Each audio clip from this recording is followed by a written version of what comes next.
es de la humillación a la exaltación. Como todos hemos visto, el pastor Dacuña ha estado tratando esta epístola de Primera de Pedro, que nos habla del sufrimiento cristiano.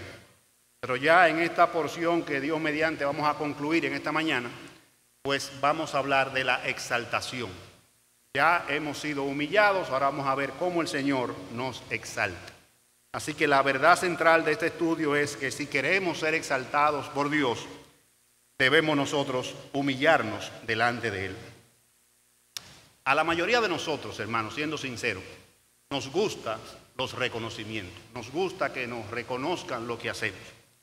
Y conociendo esa cualidad de los seres humanos, han surgido múltiples reconocimientos en diferentes áreas en las cuales nos desenvolvemos. Si usted entra al campo deportivo, usted encuentra ahí la Serie Mundial. Para los que nos gusta el béisbol, o sea, el equipo que gana la Serie Mundial, el mejor equipo de la bolita del mundo, como decimos nosotros. Si a usted le gusta el fútbol americano, pues está el Super Bowl o el Super Tazón. Eso es un toque de queda en Estados Unidos y en los países que siguen esta modalidad del fútbol. Pero aquello que le gusta el deporte más seguido por todo el mundo, que es el fútbol soccer o el fútbol balompié, usted ve cómo estamos preparándonos para celebrar la Copa Mundial en unos días en la ciudad de Brasil. Así que vemos que eso es reconocimiento tras reconocimiento. En el campo de las ciencias, pues tenemos los premios Nobel en diferentes categorías. En el cine están los Óscares. En la música, todo lo que termine en award, Music Award, es un premio. Y están también los Grammy. Pero el campo educativo tampoco escapa a eso. El Colegio Bautista Cristiano tiene desde Esforzado, que es el premio, mire, el que va ahí con la reversa puesta, pero logra los objetivos, le entrega un premio de Esforzado, hasta el cuadro de honor del director. Y no es raro usted ver ahora en diferentes compañías, cuando usted ve una foto, el empleado del mes. O sea que es una necesidad, vamos a llamar así, el ser humano, el ser reconocido. Pero lamentablemente lo que no se ve detrás de ese reconocimiento es el esfuerzo que hay que hacer para usted obtener ese reconocimiento. El apóstol Pablo, si usted va a 1 Corintios, capítulo 9, versículo 25, el apóstol Pablo nos dice: todo aquel que lucha, de todo se abstiene. Ellos a la verdad para recibir una corona corruptible, pero nosotros una incorruptible. O sea, los atletas, los investigadores, o sea, hay muchos sinsabores, hay muchas malas noches, hay dietas especiales, hay rutinas de ejercicios extremas. O sea, todo eso no se ve cuando recibe usted un premio. Pero si eso es en el campo material, porque todo lo que usted recibe, un anillo de campeonato, un pergamino, un trofeo, a lo mejor algún estímulo económico, todo eso queda en el campo material. Pero ¿qué pasaría en el campo espiritual? O sea, eso requiere de mucho más esfuerzo.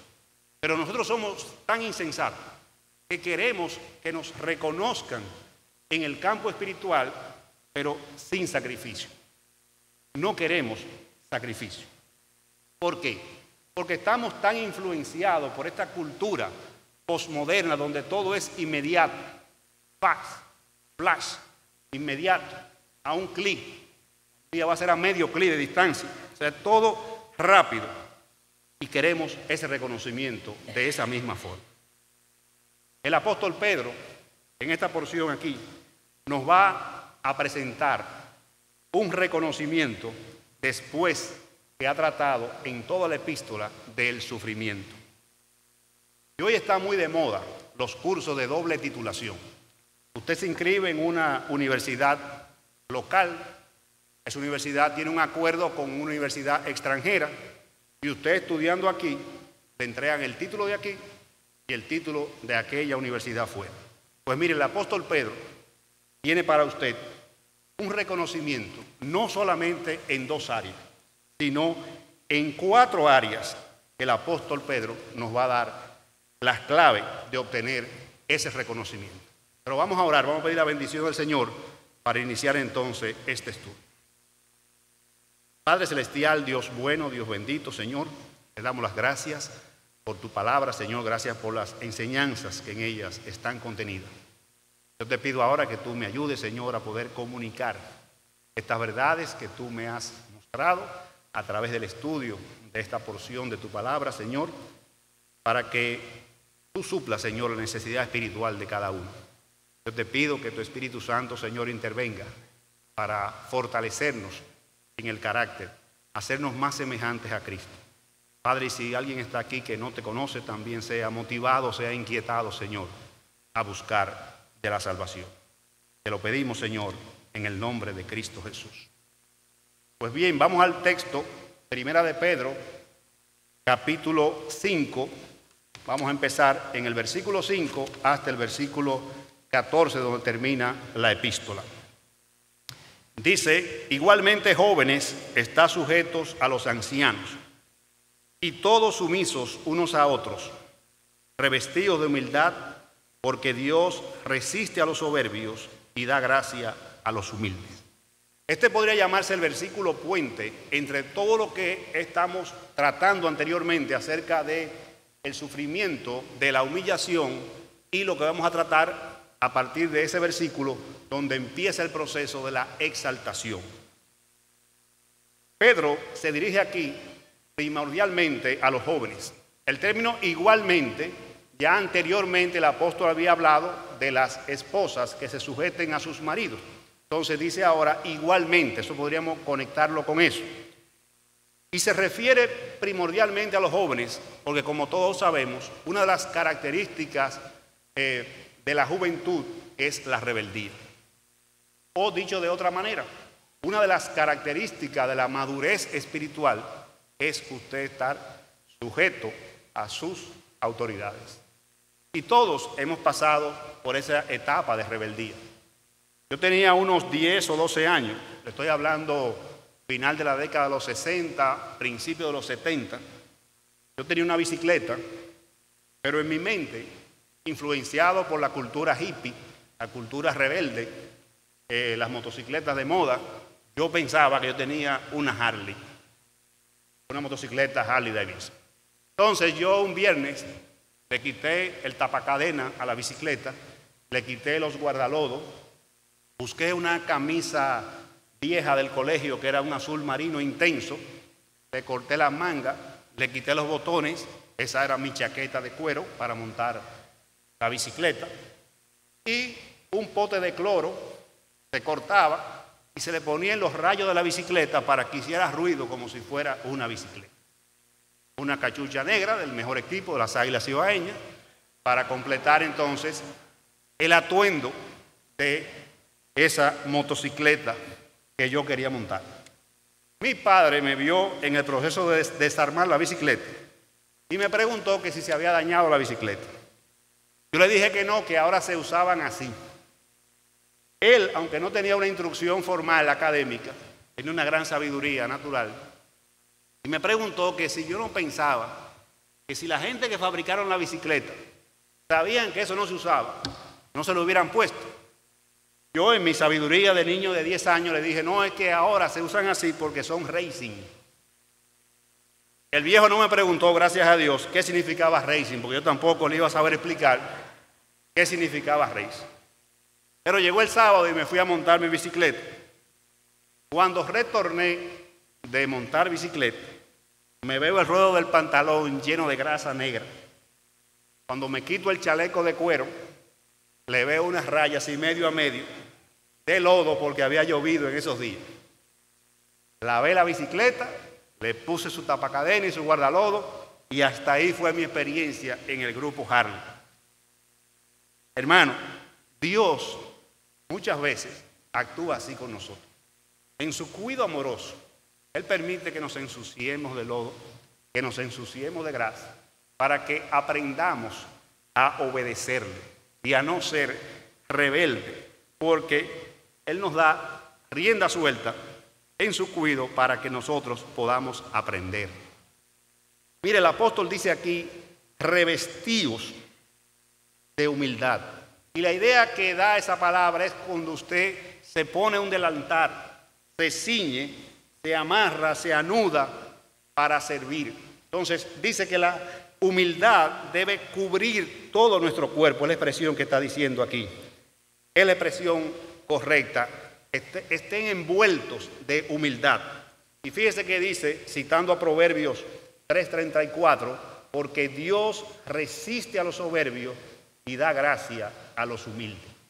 La palabra resistir, dice Dios enfrenta. Es como cuando se enfrentaban los ejércitos en esa época, no eran como las guerras de ahora, que son todo por misiles y todo teledirigidos. Era prácticamente una guerra cuerpo a cuerpo.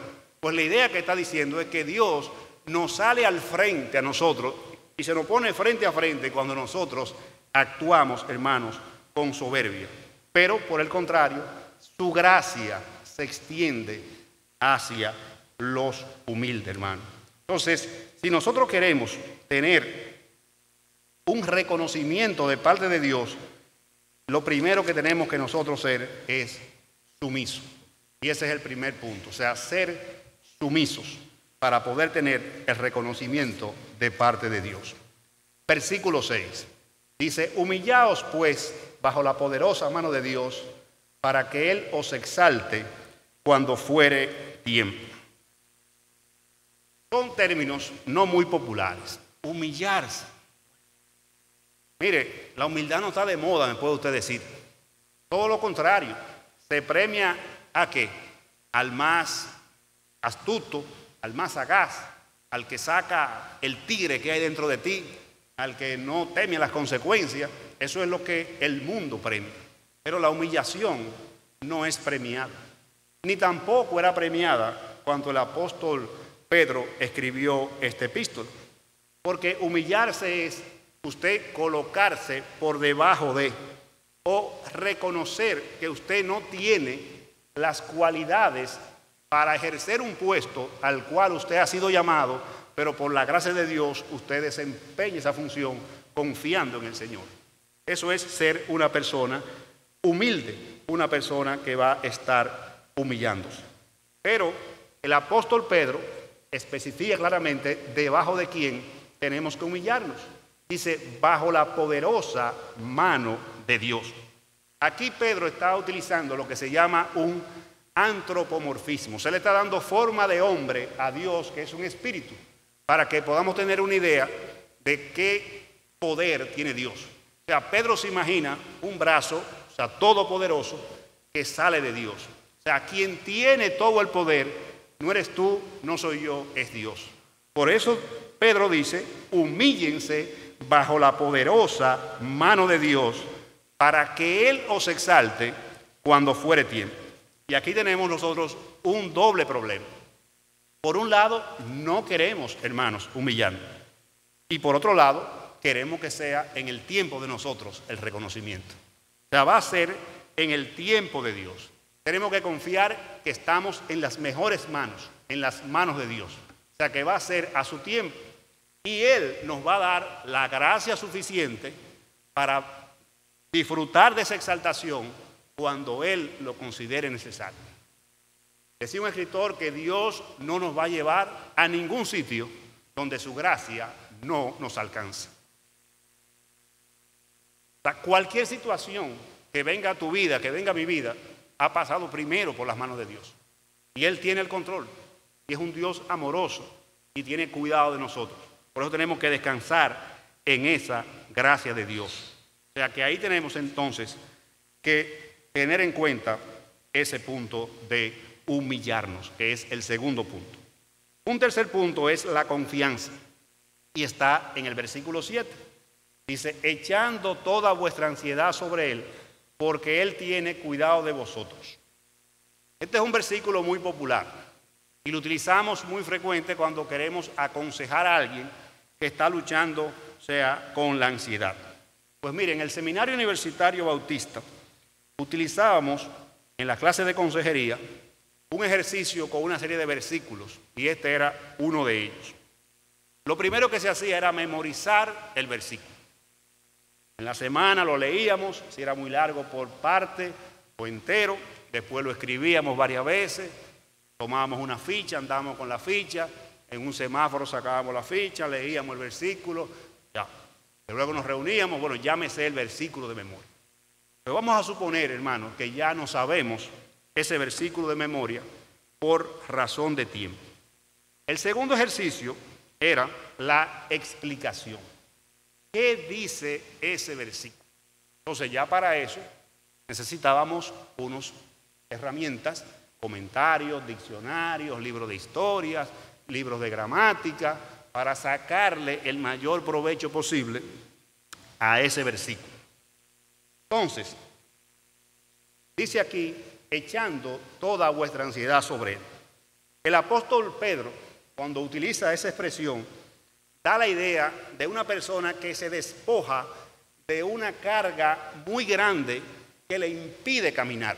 O sea, no es simplemente echar un papel al zafacón, sino es una carga y él ha despojado esa carga, se la ha entregado a otro para que cargue esa carga. En este caso, la ha echado sobre el Señor Jesucristo. Es la misma expresión que aparece en el Salmo 55, cuando dice, echa sobre Jehová tu carga y Él te sustentará. Ese es un acto decisivo. Tenemos que decidir nosotros echar esa carga sobre Dios y no volverla a nosotros a tomar más. El doctor MacArthur, en su comentario sobre esta porción, dice que la ansiedad puede incluir términos como desánimo, descontento, desesperanza, sufrimiento. Pero comúnmente cuando hablamos de ansiedad, viene a nuestra mente la idea de alguien que está siendo tirado en direcciones opuestas, de donde ya el lenguaje castellano ha utilizado un término extranjero que es el estrés. Estoy estresado, o sea, me están jalando por aquí, me están jalando por allá. Yo creo que un dominicanismo lo explica mejor. Estamos estericados. Se entiende mejor, yo creo, un dominicano. O sea, estamos esterickados. O sea, problema por aquí, problema por allí. O sea, estamos jalando de todos los sitios. Esa sería la parte de la explicación. Pero falta la parte mejor, que es la aplicación del versículo. Ahora, ¿qué tú vas a hacer con esa información que sacaste de ese versículo? Bueno, en ese punto no había una única respuesta, porque según la necesidad espiritual de cada estudiante, se aplica una cosa o la otra. Si yo le dijera a ustedes, basado solamente en ese versículo 7, ¿por qué nosotros luchamos con la ansiedad? ¿Por qué viene la ansiedad a nuestra vida? Porque basado solamente en ese versículo. No me diga que por la crisis, que la lluvia, que la chikungunya, no. Solamente en ese versículo. ¿Por qué viene la ansiedad a nuestra vida? Dice la hermana, porque no la estamos echando sobre él. Seguimos con la pregunta. ¿Y por qué nosotros no la echamos sobre él? ¿Por qué no obedecemos ese versículo? ¿Por qué?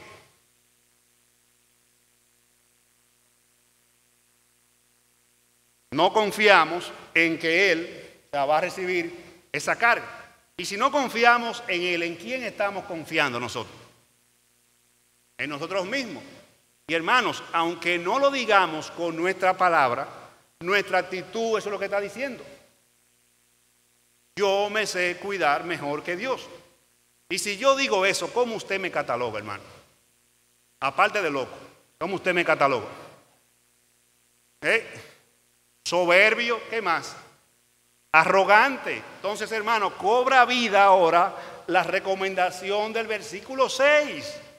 Un ansioso no necesita un ansiolítico. ¿Qué necesita? Humillarse. Usted ve el árbol de la ansiedad. Usted ve todos los frutos. Imaginémonos que es un fruto. Taquicardia, dolor de cabeza, presión, cólicos abdominales, sudoración. Todos los síntomas de la ansiedad. Esos son los frutos. Pero abajo hay una tremenda raíz que dice orgullo. Miren, hermanos, los mismos expertos de conducta humana están reconociendo que muchas de las indicaciones de los ansiolíticos no son correctos. Un caso específico, el estrés postraumático. Usted iba en una guagua voladora, chocó la guagua, hubieron algunos heridos, algunos de gravedad. ¿Qué es lo normal? Que usted se sienta ansioso y no quiera montarse en la guagua voladora otra vez. Bueno, yo no soy muy amigo de los aviones, pero tengo que reconocer que es el método de transporte más seguro. Es más fácil que usted tenga un accidente en una voladora que en un avión. Ahora, lógicamente, cuando el avión se cae, es fuerte. En la voladora puede ser que salgamos con una pierna rota, pero salimos vivos. Pero tengo que reconocer que es el método de transporte más seguro. Entonces, estas personas que han sufrido una situación de mucha sobrecarga emocional, es normal que queden angustiados, que queden preocupados. Pues ahora se están dando cuenta los mismos que prescribían ansiolíticos, que prescribían tranquilizantes, que estas personas salen más rápido y mejor con consejería.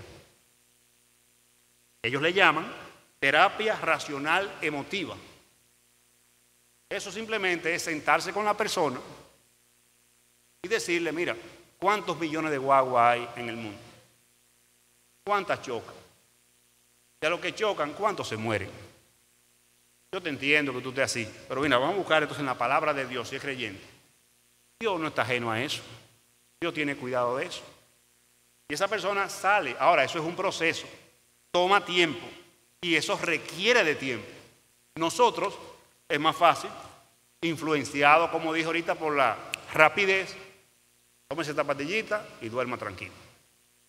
Entonces, esa persona va a tomar tiempo en salir de esa situación.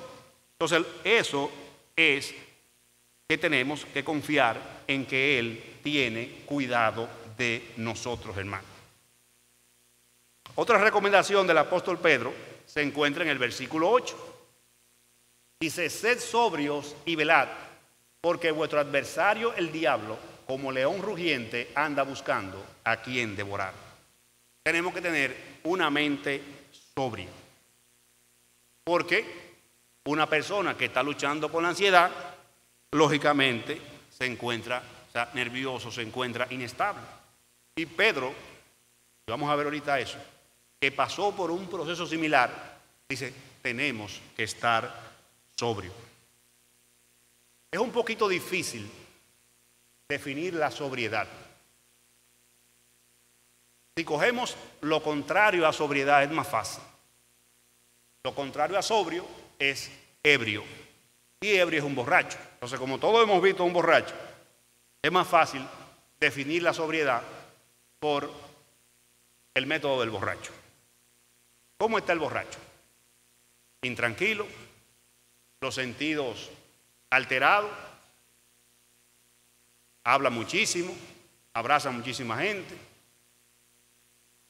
Lógicamente depende del grado de alcohol que tenga en sangre, pero en promedio, un borracho promedio, no oye lo que le dicen, le dicen una cosa, oye otra.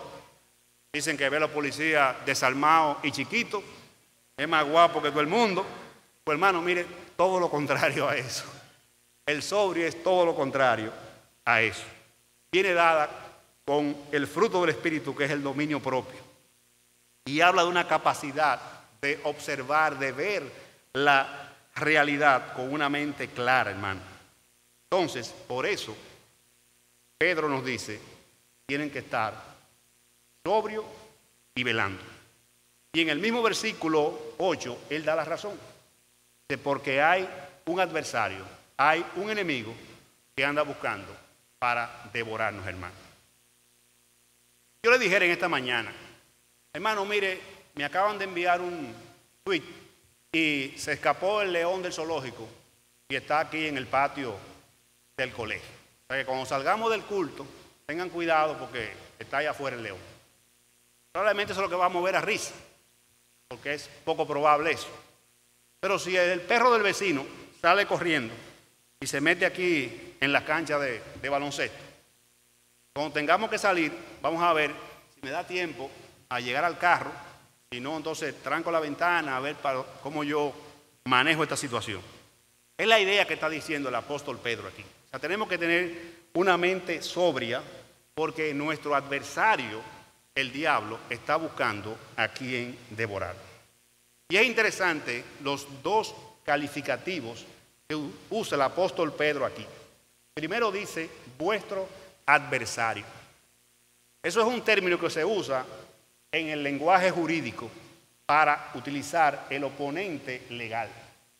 Usted ha visto un juicio. O sea, el enemigo suyo en el juicio va a utilizar todos los medios posibles para que el argumento de él prevalezca sobre el suyo. Y eso mismo hace el diablo. Él va a tratar de influenciar nuestra mente para poner en nuestra mente sus pensamientos. Pero algo más. El segundo calificativo dice, vuestro adversario, el diablo. Y el diablo es mentiroso por naturaleza. O sea, que él va a tratar de meter en nuestra mente todas sus mentiras con tal de romper nuestra comunión con Dios.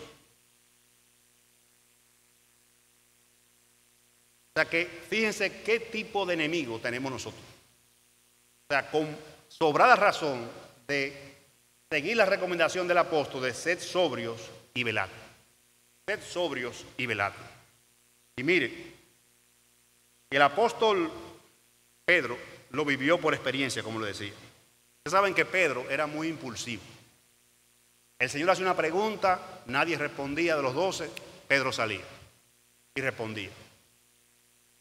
Cuando están ya reunidos, antes del Señor ser hecho prisionero y pasar el proceso de la cruz, el Señor le está explicando los sufrimientos que van a venir y cómo lo iban a dejar.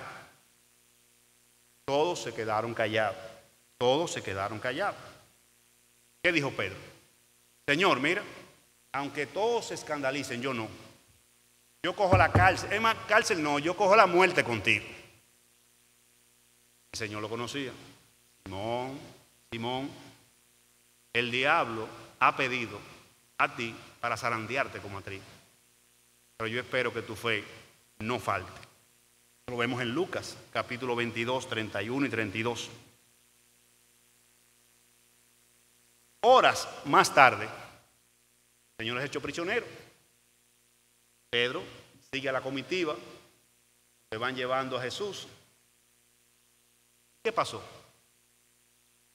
En 3 ocasiones le preguntaron a Pedro si él conocía al Señor. Y la última vez, no solamente lo negó, dijo que bajo maldición y juramento, él dijo, yo no conozco a ese hombre. Lo quiere decir, mire, me muera yo si yo conozco a ese hombre. El hombre que minutos antes o horas antes había dicho, mira, yo voy a la cárcel, a lo que sea, que me maten también junto contigo. ¿Qué pasó? ¿Qué pasó? O sea, ¿cuál fue el cambio en esas horas? Simplemente el apóstol Pedro, te pasa a mí, pasa a ti, dejó de poner la vista en el Señor y la puso en una circunstancia. Dejó de velar, dejó de orar y por poco, hermano, el diablo se lo lleva entre las uñas, como dice. ¿Por qué? Porque el mismo Señor Jesucristo definió al diablo como que como homicida y como padre de mentira en Juan 8, 44. Entonces, tenemos que estar firmes, hermano, velando, sobrios, porque tenemos un adversario bastante fuerte, hermano. Bastante fuerte. Un mentiroso, un homicida, y él va a tratar de influenciarnos mediante sus susurros satánicos de que nosotros creamos sus mentiras, hermano. Versículo 9. Pedro nos manda aquí a que tengamos entonces una defensa vigilante. Dice, al cual resistid firmes en la fe, sabiendo que los mismos padecimientos se van cumpliendo en vuestros hermanos en todo el mundo. Note que Pedro nos dice, resistid firmes en la fe. La palabra resistencia da la idea de una fuerza contraria a la que se le hace. Esto aquí es un buen ejemplo. Esto es una madera. Yo estoy parado aquí. Como todos sabemos, abajo ese hueco. Está el batisterio ahí. y yo estoy parado haciéndole presión, haciéndole fuerza a esa madera. Pero esa madera, gracias a Dios, ofrece una resistencia. Si no, yo estuviera ya inmediatamente allá abajo. Es la idea que está diciendo Pedro. Lo que tenemos es resistir al diablo. Note que Pedro no nos dice, salga allá afuera y arrebátele al diablo como está de moda ahora. Usted no tiene que arrebatarle nada, el diablo no tiene nada suyo.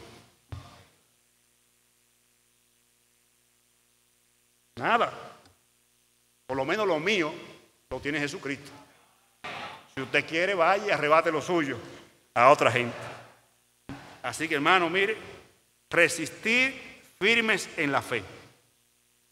Y no se refiere aquí a la definición clásica de fe de Hebreos 11:1, que dice, es pues la fe, la certeza de lo que se espera, la convicción de lo que no se ve. No.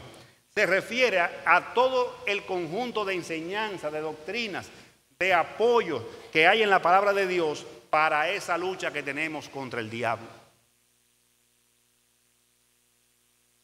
Están aquí los recursos en la palabra de Dios.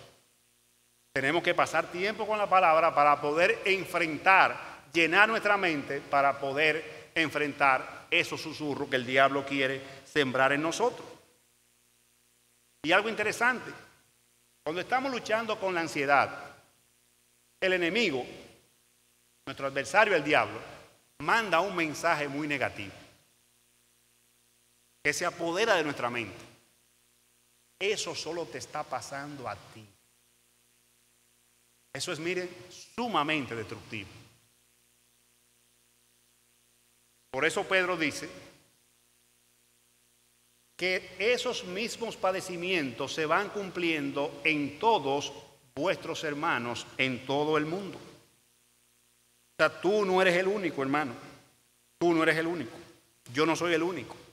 Es más, como predicaba el apóstol, el hermano pastor, cuando tocó ese tema, no nos sorprendamos del fuego de prueba. Todo lo contrario, estás en prueba, eres parte de la familia de Dios. Que no lo queremos. A nadie le gusta el sufrimiento. Todos queremos estar tranquilos. Pero llegó la prueba, recibe el hermano con gozo, porque Dios está trabajando en algún área de tu vida. Ese es el consejo del apóstol Pedro. ¿Usted quiere hacer la prueba? Usted ve muchas personas que llaman a esos programas de orientación, y uno, para no identificarse, dice, mire, estoy llamando porque un amigo mío, mentira, es él. Entonces yo aquí no quiero, avergonzar a nadie. Entonces por eso le pregunto, ¿usted sabe de alguien que no tiene empleo o que quiere cambiar de empleo? ¿Usted sabe de alguien? Amén, hermano. ¿Usted sabe de alguien que tiene problemas con algún familiar y cree ya que mire que no puede más, que quiere salir de ese familiar? Amén, hermano. ¿Usted sabe de alguien que está en apuro económico, hermano, que no le pagan, que está desesperado, hermano? Amén. ¿Usted sabe de alguien que tiene problemas en su matrimonio, hermano? Amén, hermano. Bienvenidos al club. Usted ve que a todo el mundo le pasa. Gracias, hermano, por ayudarme. Entonces el apóstol Pedro sigue aquí en el verso 10 entonces y nos dice, mas el Dios de toda gracia, que nos llamó a su gloria eterna en Jesucristo, después que hayáis padecido un poco de tiempo, Él mismo os perfeccione, afirme, fortalezca y establezca. Cuando el apóstol Pedro inicia este versículo, él no está negando todo lo anterior. Él no está olvidándose de todo lo anterior. Él está totalmente consciente, hermano, de que todo lo anterior es cierto, de que estamos luchando con el orgullo, que tenemos nosotros que humillarnos, que tenemos que echar nuestra ansiedad sobre el Señor Jesucristo, tenemos que confiar en el cuidado de Él, que tenemos nosotros que estar firmes en nuestra fe, sabiendo que el adversario quiere devorarnos, que tenemos que llenar nuestra mente con los recursos que están en la palabra de Dios para enfrentar esos pensamientos diabólicos, que no somos los únicos que estamos luchando, pero sobre todo eso, él dice, mas el Dios de toda gracia está con nosotros. Él no se ha olvidado de eso. Él sabe que la lucha es dura.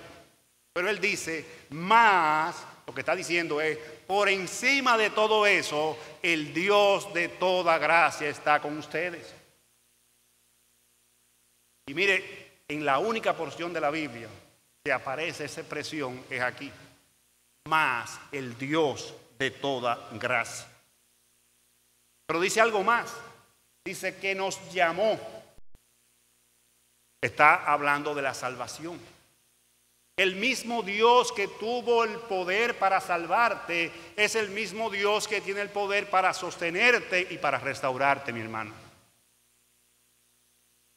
Estamos más que seguros, hermanos, en las manos de Dios. Y algo más. Dice ahí, después que hayáis padecido un poco de tiempo. O sea, los sufrimientos no son para toda la vida, hermano. Han sido diseñados por Dios por un poco de tiempo. Ese mismo concepto lo tenía el apóstol Pablo en Romanos 8:18, lo expresó. Dice, tengo por cierto que las aflicciones del tiempo presente no son comparables ¿con qué? Con la gloria venidera que en nosotros ha de manifestarse. Y Jesucristo fue muy claro con sus discípulos. Él le dijo en Juan 16:33, estas cosas os he hablado para que en mí tengáis paz. En el mundo tendréis aflicción, pero confiad, yo he vencido al mundo. O sea, y este tema, que ha sido el tema central durante toda la epístola del apóstol Pedro acerca del sufrimiento, viene ahora para hablar de ese reconocimiento que Dios tiene preparado al que ha depositado su confianza en Él. Mire cómo dice. Para nosotros, a lo mejor en el español, prácticamente esas 4 palabras significan lo mismo. Dice, mas el Dios de toda gracia, que nos llamó a su gloria eterna en Jesucristo, después que hayáis padecido un poco de tiempo, Él mismo primero os perfeccione. Dice también que eso puede traducirse como restaure. Es alguien que se ha deteriorado en una lucha, pero ahora Dios le ha vuelto a su función. Hermano, luchar con la ansiedad agota. Luchar con la ansiedad, con el orgullo, destruye, hermano. Pero dice el apóstol Pedro aquí, que Dios nos va a perfeccionar. El Dios de toda gracia, dice, te va a restaurar. Segundo, afirme, algo que habla de consolidado, afianzado, sólido, no como aquel banco famoso que quebró o lo quebraron, sino sólido como el granito, bien colocado, como se coloca un objeto firme ahí en ese lugar, fortalecido, es decir, equipado con todos los recursos para servirle a Él. Y finalmente, establecido, dice, en perfecta paz con Dios y con los hombres. Ahora, quiero hacer una advertencia aquí. Note que todos esos recursos están disponibles, dice, para aquellos que han sido llamados a su gloria eterna en Jesucristo. En otras palabras, aquellos que hemos puesto nuestra confianza en el sacrificio de Cristo en la cruz. Si tú en esta mañana estás aquí y no has entregado tu vida a Cristo, tengo que sentir compasión por ti. Porque si, mira, siendo honesto, si para aquellos que tenemos los recursos a nuestra disposición, esta lucha con el orgullo, con la ansiedad, es fuerte, no me imagino cómo debe ser para aquel que no tiene esos recursos, esa paz de Dios en su corazón. Es algo, hermano, que raya en la locura. No en vano el salmista en el Salmo 85:8 dice, escucharé lo que hablará Jehová Dios, porque hablará paz a su pueblo y a sus santos, para que no se vuelvan a la locura.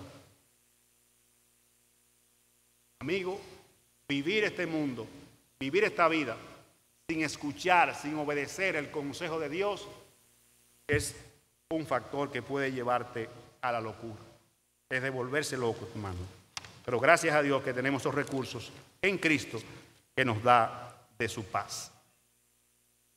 Y luego que el apóstol Pedro dice todas estas cosas, en el versículo 11 él dice: a él sea la gloria y el imperio por los siglos de los siglos. Amén.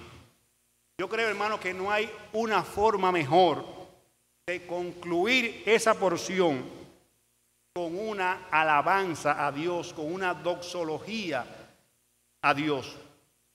Yo me imagino el apóstol Pedro, un hombre con un saco de carga, que ha estado luchando con eso y logra depositarlo en otro, que es en el Señor Jesucristo, para que lo cargue él.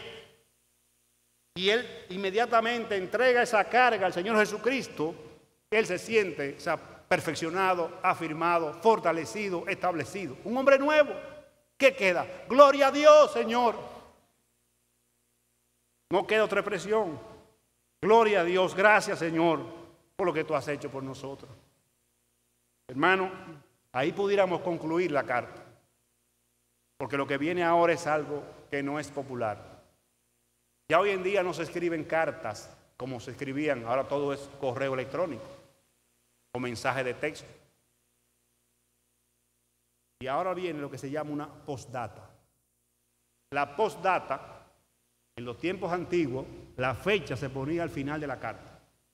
Por eso lo que sigue, que alguien se acordaba de algo importante y ya había firmado la carta, se llamaba postdata. Pues básicamente ya el apóstol Pedro, concluyendo aquí esta carta, nos dice en el versículo 12: por conducto de Silvano, a quien tengo por hermano fiel, os he escrito brevemente, amonestando y testificando que esta es la verdadera gracia de Dios en la cual estáis. Para sorpresa nuestra, aquí vemos que quien está escribiendo la carta es Silvano, Silas, aquel compañero de Pablo. Era muy frecuente en esa época tener un escribiente, una especie de secretario, un amanuense. Alguien le dictaba, se quería comunicar, y esta persona no tenía mejor letra, o sea, era a mano, escribía. Por eso Pedro está diciendo: mire, toda esta carta se la ha escrito Silvano, se la he dictado a Silvano, pero ahora me acuerdo de algo importante y quiero decirle yo esto. Lo mismo pasó, por ejemplo, con el libro de Romanos. Usted se va a Romanos capítulo 16, en el versículo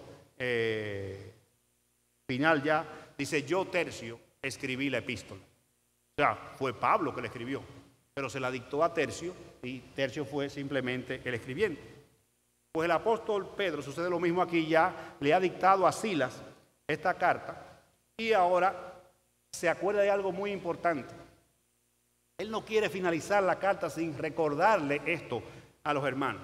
Y por eso entonces le dice: mire, esta es la verdadera gracia en la cual ustedes están. ¿Y cuál es la verdadera gracia, Pedro? Pues mire, la verdadera gracia es la gracia de ser salvo por la gracia de Jesucristo acompañada de sufrimiento. Esa es la verdadera gracia. Por eso Pedro le dice: esta es la verdadera gracia en la cual ustedes están. Sufrimientos que van a fortalecer nuestro carácter. Y Pedro lo vivió por experiencia. Después que el apóstol Pedro negó al Señor Jesucristo, al final ya del Evangelio de Juan se relata que él un día se fue de pesca. Yo no doy para esto, voy a volver a ser pescador. Y el Señor Jesucristo lo interroga. Dicen los comentaristas que le preguntó 3 veces que si lo amaba, porque 3 veces lo había negado. No sé. Pero quería confirmar: Pedro, ¿me amas? Y ese cambio, de ahí en adelante, el apóstol Pedro fue otro hombre.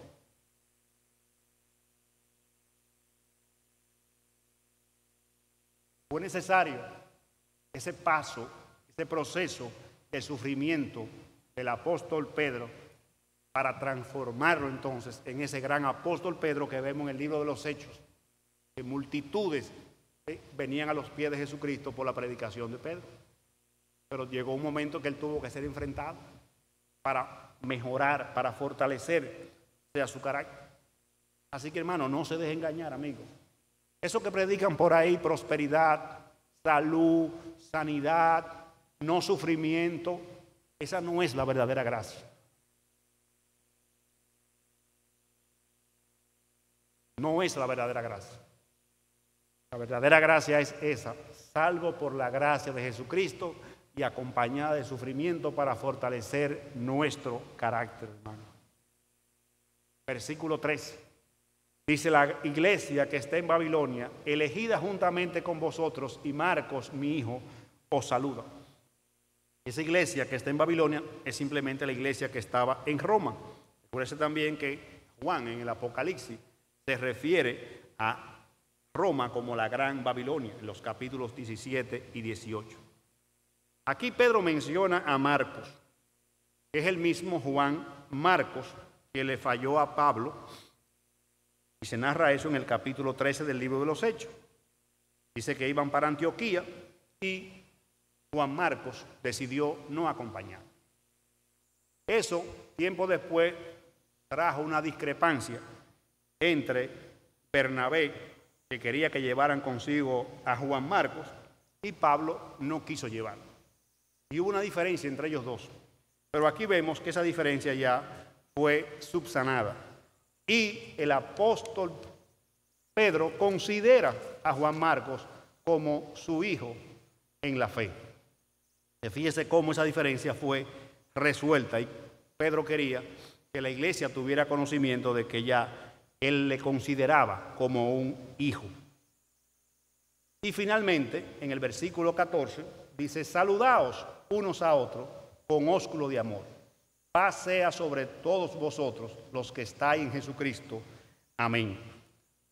Después de haber tratado durante toda esta epístola acerca del sufrimiento, en esta porción hemos visto que el apóstol nos habla de ese reconocimiento que viene luego de padecer, luego de humillarnos, diseñado con la finalidad de fortalecer nuestro carácter. Entonces, sabiendo lo que ha hecho el Dios de toda gracia, sabiendo que el Dios de toda gracia está con nosotros en cualquier situación por la cual pasemos, y que eso va a ser por breve tiempo para mejorar nuestro carácter, no queda otro final, hermano, que besos y abrazos, hermano. Dice: saludaos los unos a los otros con ósculo de amor. Paz, el shalom sea sobre ustedes, vos, los que estáis en Jesucristo. Y vuelve a hacer la diferencia: los que están en Jesucristo. Por eso te animo a ti que estás aquí, que no tienes a Jesucristo, que busques la forma de entregar tu vida a Cristo. No a esta iglesia, a Cristo, para que tú tengas los recursos necesarios para enfrentar esta lucha contra el orgullo, para que tú puedas, igual que lo hizo el apóstol Pedro, ser fortalecido, restaurado, perfeccionado, afirmado. Dios le bendiga, hermano.